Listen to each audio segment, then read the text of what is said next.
하나님 말씀 봅니다. 구약성경 출애굽기 23장 14절에서 33절 말씀, 출애굽기 23장 14절로 33절 말씀 제가 읽어드립니다. 너는 매년 3차 내게 절기를 지킬지니라.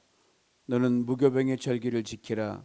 내가 내게 명한 대로 아비벌의 정한 때에 7일 동안 무교병을 먹을지니 이는 그 달에 내가 애굽에서 나왔음이라. 빈 손으로 내게 보이지 말지니라. 맥추절을 지키라. 이는 내가 수고하여 밭에 뿌린 것의 첫 열매를 거둠이니라. 수장절을 지키라. 이는 내가 수고하여 이룬 것을 연종의 밭에서부터 거두어 저장함이니라. 너희 모든 남자는 매년 3번씩 주 여호와께 보일지니라. 너는 내 희생의 피를 유교병과 함께 드리지 말며 내 절기 희생의 기름을 아침까지 남겨두지 말지니라. 너희 토지에서 처음 익은 열매의 첫 것을 가져다가 너희 하나님 여호와의 전에 드릴지니라. 너는 염소 새끼를 그 어미의 저주로 삼지 말지니라. 내가 사자를 내 앞서 보내어 길에서 너를 보호하여 너로 내가 예비한 곳에 이르게 하리니 너희는 삼가 그 목소리를 청종하고 그를 노엽게 하지 말라. 그가 너희 허물을 사하지 아니할 것은 내 이름이 그에게 있음이니라. 내가 그 목소리를 잘 청종하고 나의 모든 말대로 행하면 내가 내 원수에게 원수가 되고 내 대적에게 대적이 될지라. 나의 사자가 내 앞서 가서 너를 아모리 사람과 헷 사람과 브리스 사람과 가나안 사람과 히위 사람과 여부스 사람에게로 인도하고 나는 그들을 끊으리니 너는 그들의 신을 숭배하지 말며 섬기지 말며 그들의 소유를 본받지 말며 그것들을 다 회파하며 그 주상을 타파하고 너희 하나님 여호와를 섬기라. 그리하면 여호와가 너희의 양식과 물에 복을 내리고 너희 중에 병을 제하리니 내 나라에 낙태하는 자가 없고 잉태치 못하는 자가 없을 것이라. 내가 너의 날수를 채우리라. 내가 내 위엄을 네 앞서 보내어 너희 이를 곳에 모든 백성을 파하고 너의 모든 원수로 너를 등지게 할 것이며 내가 왕보를 네 앞에 보내리니 그 벌이 히위 족속과 가나안 족속과 헷 족속을 내 앞에서 쫓아내리라. 그러나 그 땅이 황무하게 되어 들짐승이 번성하여 너희를 해할까 하여 1년 안에는 그들을 내 앞에서 쫓아내지 아니하고 내가 번성하여 그 땅을 기업으로 얻을 때까지 내가 그들을 내 앞에서 조금씩 쫓아내리라. 너의 지경을 홍해에서부터 블레셋 바다까지 광야에서부터 하수까지 정하고 그 땅의 거민을 내 앞에서 쫓아낼지라. 너는 그들과 그들의 신과 언약하지 말라. 그들이 내 땅에 머무르지 못할 것은 그들이 너로 내게 범죄케 할까 두려움이라. 내가 그 신을 섬기면 그것이 너의 올무가 되리라. 아멘. 출애굽기는 약속의 책입니다. 그 약속의 가장 큰 그림은 이것입니다. 이스라엘 백성을 애굽에서 이끌어 내셔서 젖과 꿀이 흐르는 가나안 땅으로 인도하겠다는 하나님의 약속입니다. 이것은 하나님이 이스라엘 백성을 애굽에서 이끌어내기 전에 이미 그 전부터 이렇게 약속하셨습니다. 출애굽기 3장 8절 말씀이 그 증거입니다. 내가 내려와서 그들을 애굽인의 손에서 건져내고 그들을 그 땅에서 인도하여 아름답고 광대한 땅, 젖과 꿀이 흐르는 땅, 그 가나안 족속, 헷 족속, 아모리 족속, 브리스 족속, 히위 족속, 여부스 족속의 지방에 이르려 하노라. 이 약속의 말씀대로 하나님께서 이스라엘 백성을 그 많은 수의 백성들을 출애굽시키셨습니다. 그리고 하나님의 손에 기이한 능력으로 그들을 절묘하게 먹이고 입히고 보호하시면서 광야길을 행진하게 하셨습니다. 애굽을 나온 이스라엘 백성들 광야의 여러 정착지를 다니게 한 후에 드디어 시내산에 도착하여 하나님으로부터 십계명을 받게 됩니다. 출애굽기 20장부터 시작된 십계명, 그리고 오늘 본문에 이르기까지 그 세부적인 규례들이 기록되어 전해집니다. 참 십계명의 첫 부분으로 돌아가 보면 이런 말씀이 되어 있습니다. 출애굽기 20장 2절입니다. 나는 너를 애굽 땅 종되었던 집에서 인도하여 낸 너희 하나님 여호와로다. 이 말씀 직후에 십계명이 주어집니다. 그리고 십계명이 주어진 시점은 바로 하나님께 이스라엘 백성들을 애굽에서 먼저 건져낸 후입니다. 이 말은 계명을 지키라. 그러면 내가 너희를 애굽에서 건져내겠다라는 조건을 달지 않으셨다는 말입니다. 다시 말씀드리면 십계명은 하나님의 은혜를 입은 이스라엘 백성, 은혜를 먼저 베푸시고 은혜를 입은 이스라엘 백성들이 하나님께 마땅히 해야 할 순종의 법도를 담고 있는 것이 십계명입니다. 애굽에서 종살이하던 이스라엘 백성을 건져내신 것은 강한 하나님이 약한 이스라엘을 먼저 섬겨주신 겁니다. 그런 후 십계명을 주셨습니다. 이 계명을 주시면서 거듭거듭 하나님이 강조하신 말씀이 이것입니다. 나를 섬기라. 그리고 너희도 약한 자를 섬기라. 그런 민족이 되고 그런 사람이 되라, 이 말씀입니다. 그러므로 이스라엘 백성들이처럼 중요한 문제는 뭐냐? 어떻게 거룩한 백성이 되느냐가 아닙니다. 왜요? 하나님이 이미 일방적으로 이스라엘 백성들을 거룩한 백성으로 선택하셨기 때문에 이미 거룩해진 거예요. 그럼 일이 그렇게 삼으시고 선택하셨어요. 그리고 이스라엘 백성들에게 넘버원 우선순위는 뭐냐? 어떻게 하면 내가 거룩한 백성이 되느냐? 그건 이미 논외입니다.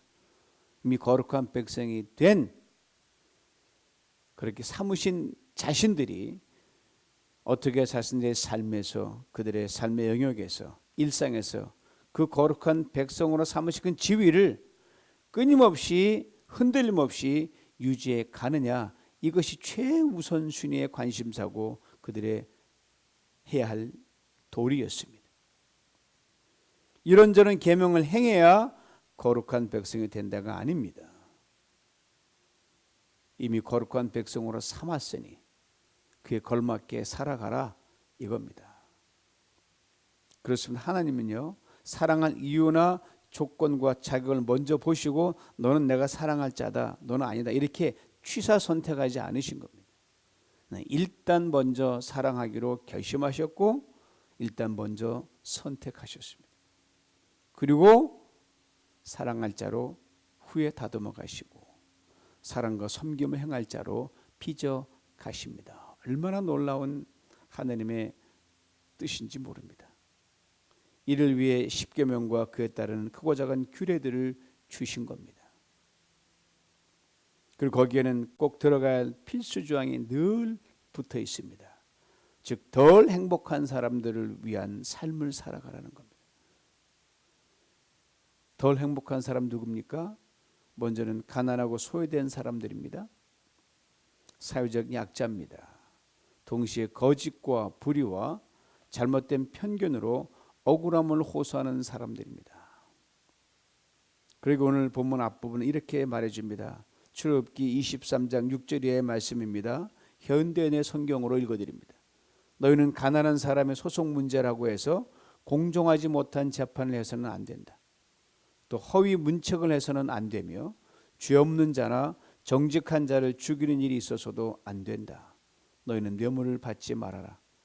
뇌물은 사람의 눈을 멀게 하고 의로운 사람의 진술을 묵살시킨다. 너희는 외국인을 학대하지 말아라. 너희도 이집트에서 외국인이었으므로 너희는 외국인의 심정이 어떠한지 알고 있다. 너희 정체가, 너희 본질이 뭔지 알면 수많은 다양한 인간관계 속에서 어느 한 사람 편들고 어느 한 사람 억울하게 하고 그런 일 없이 공정하게 대하라. 다 약함이 있다. 강한 자도 약함이 있고 또 약한 자도 약함이 있고 골고루 하나님 그 약할 때 그들을 섬기는 자가 되라. 너희도 섬김을 받은 민족이었고 약한 민족이었고 종이었다, 이 말씀이에요. 그리고 오늘 본문 바로 앞서 이렇게 설명합니다. 13절 말씀이에요. 너희는 내게 이른 모든 일을 삼가 지키고 다른 신들의 이름은 부르지도 말며 내 입에서 들리게도 하지 말지니라. 즉 이스라엘 백성들이 자신들의 삶으로 돌아가서 생활하게 될 때 이 계명을 받고 이제 삶으로 돌아갈 거 아니에요? 그럴 때 일방적인 하나님의 선택을 입은 거룩한 백성으로 하나님을 최우선으로 놓고 살아가라는 말입니다. 그리고 오늘 본문의 말씀으로 이어집니다. 두 가지를 오늘 크게 본문에 담고 있는데 먼저는 14절로 19절 말씀, 이스라엘 백성들이 지켜야 할 절기에 관한 말씀입니다. 다음은 20절로 33절 마지막 절까지 10계명의 제1계명을, 앞에 이미 20장에 나온 제1계명을 보다 설득력 있고 감동적으로 애절하게 하나님이 다시 구체적으로 말씀해 주십니다. 먼저 절기에 관한 말씀을 살펴봅니다. 이스라엘 백성들이 매년 3번 드리는 중요한 절기 3가지가 있는데 무교병 절기, 맥추절 절기, 그리고 수장절 절기가 바로 그것입니다. 절기가 얼마나 중요하다는 것은 뭐 예나 지금이나 앞으로나 똑같습니다. 그 절기를 통해 하나님으로부터 멀어졌던 우리의 마음을 다시금 추스리고 다시 하나님을 가까이 가게 하는 중요한 역할을 합니다. 형식을 버리고 내용으로 돌아서는 그 목적이 있고요. 영적으로 다시 각정하여 하나님께 서는 겁니다. 마음을 새롭게 하고 그 근본 정신을 새롭게 다시 삶에서 적용하는 새로운 사람, 새로운 그런 민족으로 살아가게 되면 전 이루지 못한 유익을 우리가 도모할 수 있고 진보를 이룰 수 있다는 겁니다. 무교병은 아비벌 15일부터 21일까지 일주일간 누르게 들지 않은 무교병을 먹고 지내는 건데 하나님이 애굽에서 건져낸 그 구속의 은혜를 감사하는 감사절기입니다. 아비벌은 이스라엘 백성이 애굽에서 빠져나올 때 그 달을 말합니다. 그리고 이것이 훗날 바벨론 포로 시절엔 이것이 그때의 달력으로 니산월로 부릅니다. 똑같은 말입니다. 맥추절은 77절이라고 부르기도 하고 오순절, 초실절이라고 부르는데 일종의 추수 감사절기인데 첫 보리 수확 때 드리는 그 추수를 말합니다. 양력으로는 5월에서 6월. 이제 뭐 우리에게는 맞지 않지만 한국의 보수 교단에서는 여전히 그를 맥추절로 지킵니다. 수장절,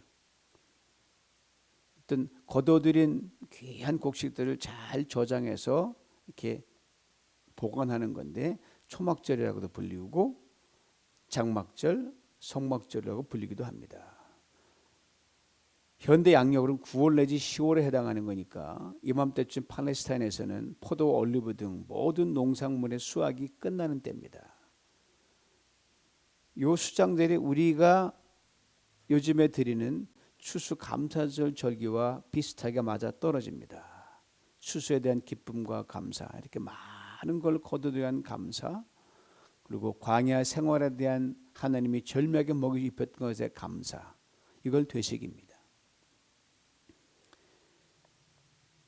맥주절은 봄철에 곡식으로 드리는 것이고 수장절은 추수감사 과일로 주로 드립니다. 자, 하나님이 이 3가지 절기를 지키는 데 있어서 반드시 명심해야 할 걸 굉장히 중요한 2가지를 하나님이 구체적으로 언급해 주셨어요. 이건 우리는 결코 잊어서는 안 됩니다. 첫째, 빈손으로 내게 보이지 말라. 둘째, 직접 참여하라. 필요 충분 조건입니다. 둘 다 해야 됩니다. 하나는 하고 하나는 안 하는 게 아니라 반드시 2개를 해야 됩니다. 받은 은혜에 대한 감사의 표시를 하는 실질적인 방법입니다. 하나는 물질과 헌금, 다른 하나는 구별된 예배입니다. 물질을 드리면 모든 것이 하나님의 것임을 겸손히 인정하는 것이며 예배는 하나님의 주권을 인정하는 겁니다. 절기엔 특별히 준비하고 구별됨을 말씀하는 것이 절기 지나면 뭐 그냥 그게 아니냐. 그 절기 정신으로 앞으로 살아간 1년을 살아가라는 하나님의 중요한 메시지가 들어있습니다. 다음 20절과 33절로 하나님 당신만을 온전히 섬기라는 당부의 말씀이 나옵니다. 십계명의 제1계명에 대한 자세한 부칙상으로 자세하게 적혀 있어요. 총 14절에 해당하지만 우리가 눈여겨보아야 할 키워드가 4번 거듭거듭 나옵니다. 20절에 보니까 내가 사자를 내 앞서 보내어 길에서 너를 보호하며, 23절엔 나의 사자가 내 앞서 가서, 27절엔 내가 내 위엄을 내 앞서 보내어, 28절엔 내가 왕보를 내 앞에 보내리니, 32절 말씀으로 잠깐 가보면 이런 말씀이 되어 있습니다. 너는 그들과 그들의 신과 언약하지 말라. 여기도 똑같이 약속이 먼저 주고 하나님 하잖아요. 요 하나님 말씀만 보면 굉장히 자기 중심적 이기적인 하나님 같아요. 너무 자기 백성을 구속하고 그러는 게 아니냐. 그러나 그렇지 않습니다. 하나님 누구십니까? 여러분과 개인의 삶뿐 아니라 민족과 나라와 역사까지도 그 운명을 미리미리 앞서 가셔서 예비해 놓으시고 피할 길을 내시고 보호막을 치면서 안전제도를 이끄시는, 그것을 하나님이 보장해 주시는 거거든요. 개런티하는 거거든요. 그러니 당연한 부탁이요, 당부요, 명령이라는 것을 우리는 꼭 기억해야 됩니다. 십계명 이미 건져내시고 주신 약속이기 때문에 이거는 짐이 아니라 기쁨으로 감당할 것이기 때문입니다. 십계명서도 똑같아요. 먼저 그것을 건져내셨습니다. 그리고 계명을 주셨습니다. 즉 먼저 선택하셨고, 그리고 사랑받을 존재로, 거룩한 존재로 다듬어 가십니다. 내가 사자를 내 앞서, 나의 사자가 내 앞서 가서, 내가 내 위엄을 내 앞서 보내요, 내가 왕보를 내 앞에. 보세요, 먼저 약속 아닙니까? 그리고 나만 쫓으라 말씀하십니다. 그렇습니다. 멀리 보지 못하는 것, 저 멀리 있는 미래의 구체적인 그림을 내가 볼 수 없다는 것 빼고는 이것만큼 확실한 보장이 어디 있습니까? 그것도 사람이 아닌 우리를 지으신 하나님께서 그렇게 약속하시고 우리에게 순종을 요구하십니다. 그럼 순종이라는 건 곰곰이 생각해 보면 굉장히 어려워 보이지만 정말 말씀을 비춰 곰곰이 생각해 보면 순종처럼 쉬운 것도 없습니다. 우리 연약한 인간에게 보는 것, 듣는 것, 행하는 것, 깨닫는 것이 지극히 제한적일 수밖에 없어요. 그래서 하나님께 우리는 이렇게 겸손히 고백하며 한 걸음 한 걸음 나아가면 됩니다. 하나님 당신의 선한 뜻대로 앞서 행하옵소서. 다 약속해 주셨으니까 저는 기도하며 찬양하며 말씀을 들으며 즐거이 당신을 따르겠습니다. 아브라함 믿음이 그토록 귀한 것이 바로 여기에 있습니다. 물론 아브라함도 약속을 먼저 받았습니다. 약속 먼저 받았으면 갔을까? 아마 많이 주춤거렸을 거예요. 창세기 12장 2절 3절을 봅니다. 내가 너로 큰 민족을 이루고 내게 복을 주어 내 이름을 창대케 하리니 너는 복의 근원이 될지라. 너를 축복하는 자에게는 내가 복을 내리고 너를 저주하는 자에게는 내가 저주하리니 땅의 모든 족속이 너를 인하여 복을 얻을 것이니라. 이 약속을 굳게 믿고 걸어갔던 아브라함에 대해 훗날 신약성경 히브리서 저자는 이렇게 탁월하게 설명해 놨습니다. 히브리서 11장 8절입니다. 믿음으로 아브라함은 부르심을 받았을 때 순종하여 장래의 기업으로 받을 땅에 나갈새, 그 다음 말씀 잘 들어보셔요. 갈 바를 알지 못하고 나갔으며. 저는 이 구절을 읽을 때마다 늘 생각에 멈추는 대목이 바로 이거예요. 갈 바를 알지 못하고 나갔다. 정말 아브라함이 갈 바를 알지 못하고 갔을까요? 대답은 yes and no입니다. 먼저는 큰 틀에서 아브라함은 갈 바를 알고 갔어요. 여기 시작해서 저 끝은 하나님이 이미 다 보여주셨거든요. 약속까지 담아주셨거든요. 여기 이곳에 저기 그곳은 하나님 미리미리 말씀해 주셨어요. 다음은 작고 지엽적인 그 틀에서 아브라함은 갈 바를 알지 못하고 간 건 분명합니다. 여기 시작해서 저기 끝, 그리고 바로 그 사이의 과정, 그 과정은 아브라함은 결코 알지 못했습니다. 내일 일을 알지 못하는 게 인생이니까요. 아니 결코 알 필요가 없었다고 말하는 것이 더 정확할 것입니다. 바로 이것이 중요합니다. 시작과 끝을 알면요, 중간은 굳이 알려고 할 필요가 없기 때문입니다. 많이 궁금하지만 내려놓으면 돼요. 이것이 아브라함의 믿음입니다. 물론 이런 아브라함도 중간에서 많이 흔들렸어요. 뭐 아브라함이라고 뭐 대단한 사람이니까 똑같은 사람이죠. 그러나 큰 틀을 미리 알고 있었기에 이걸 자꾸 과정에 모르는 과정, 참 이해할 수 없는 데 자꾸 맞추는 거예요. 아 그렇지 하고 자꾸 믿음을 성장시켜 나가는 겁니다. 다시 일어서서 순종하며 믿음의 여정을 끝까지 잘 걸어갔던 사람입니다. 이런 아브라함을 하나님도 이렇게 인정해 주셨어요. 아브라함이 하나님을 믿음에 하나님께서 이를 의로 여기셨다. 아브라함 약속을 굳게 믿고 간 사람이었습니다. 그렇습니다. 약속으로 믿음으로 나가는 사람, 약속 믿고 순종으로 나아가는 사람, 그게 주님 주시는 평안이 있습니다.